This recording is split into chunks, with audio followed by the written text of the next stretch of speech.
ప్రస్తుతం చూస్తున్నట్లయితే రాష్ట్ర వ్యాప్తంగా సొంత చెల్లెలే షర్మిల బీజేపీతో కూడా పొత్తు పెట్టుకుంది present latest update and Congress తో కూడా పొత్తు పెట్టుకుని వస్తుంది. జగన్ ఓడిస్తాం అంటున్నారు. దీని గురించి ఏమండి, కాంగ్రెస్ పార్టీ భూగర్భ నదల ఆకాశం నదల దేన్ని వదలకుండా కుంభకోణంలో ఇరుక్కుపోయి ఉన్నది.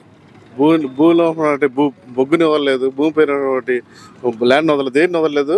ఆ పార్టీలోకి వెళ్ళింది. తర్వాత రెండోది అదే పార్టీ నుంచి రాజశేఖర రెడ్డి గారు ఆ పార్టీకి ఆంధ్రప్రదేశ్లో ఎన్ని పోసలాగా ఉన్నప్పుడు కూడా ఉండి కాంగ్రెస్ పార్టీని గెలిపిస్తే లాస్ట్కి ఏం జరిగిందని కూడా మనందరూ తెలిసిన విషయమే.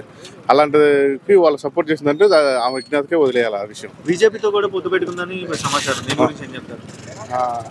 అదే అండి, ఇంకా ఆ విజ్ఞాతకే వదిలేయాలి. ఎందుకంటే సొంత అన్నగారు సీఎం రాష్ట్ర ముఖ్యమంత్రి గారు ఆయన సొంత అన్నగారి మీద కూడా ఫైట్ చేయడానికి వచ్చిందంటే ఇంకా విజ్ఞాతకే వదిలేయాలన్నమాట.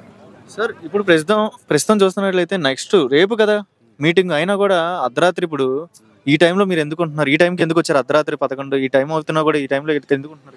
వాస్తవం చెప్పాలంటే ఇక్కడ నుంచి మాది ఒక 15 కిలోమీటర్ల డిస్టెన్స్లో విలేజ్ అండి. అక్కడ నుంచి ఇక్కడికి ఎందుకు వచ్చామంటే జగన్మోహన్ రెడ్డి గారు సంక్షేమ పథకాలని ప్రజల్లోకి అలా ఇచ్చాడు. ప్రజల్లో సంపూర్ణమైన మద్దతు ఆయనకు ఉంది. ఆయన మీద జనానికి మంచి విశ్వాసం, ఆత్మాభిమానం ఉంది ఆయన మీద. ఖచ్చితంగా ఆయన కోసం నిరంతరం శ్రమిస్తారు. కార్యకర్తలందరూ కూడా పార్టీని మళ్ళీ భారీ మేరతో గెలిపిస్తారనమాట.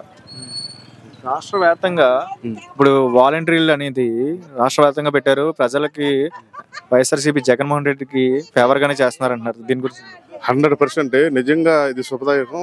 రాష్ట్ర ముఖ్యమంత్రి గారు, గౌరవ ముఖ్యమంత్రి గారు గతంలో ఈ వాలంటీర్ వ్యవస్థను పెట్టడం చాలా ప్రజలకి అన్ని పనులు సులువుగా అయిపోతున్నాయి. ఉదాహరణ చెప్పాలంటే ఒక పాస్బుక్ కానీ లేదా ఒక క్యాస్ట్ సర్టిఫికేట్ తీసుకోవాలంటే ఇంతకుముందు ఎంఆర్ ఆఫీస్ టూర్ తిరిగి వారం రోజులు తిరిగితే కానీ వాళ్ళు వారం రోజుల తర్వాత దాన్ని ఇస్తారు. ఈలోపు వాళ్ళకి టైం వేస్ట్, వాళ్ళకి తిరిగి వాళ్ళకి టైం వేస్ట్, మనీ వేస్ట్, ఇవన్నీ వేస్ట్ లేకుండా స్వతహాగా ఇంటికి తీసుకొచ్చి ఇచ్చే పరిస్థితి ఈ రోజు వాలంటీర్ వ్యవస్థలో ఉన్న తర్వాత. ఇప్పుడు ఏంటంటే పవన్ కళ్యాణ్ అనే వ్యక్తి ఈ రోజు జగన్మోహన్ రెడ్డిని పాతాళంలోకి పంపిస్తాను, నేను ఇంటికి పంపిస్తాను ఏ జగన్ అని అంటుంది. ఒక రాజకీయ నాయకుడు వ్యక్తిగతంగా ఎవరిని విమర్శించకూడదు. పార్టీ పరంగా నీవు విమర్శించుకోవచ్చు, ఇలా చేసుకోవచ్చు. కానీ అలా ఆయన ఇంటికి పంపిస్తానంటే ఇటు జనం అండి, గొర్రెలు కాదు. రాష్ట్రంలో ఉన్న ప్రజలే దేవుళ్ళు, దేవాలయాలు.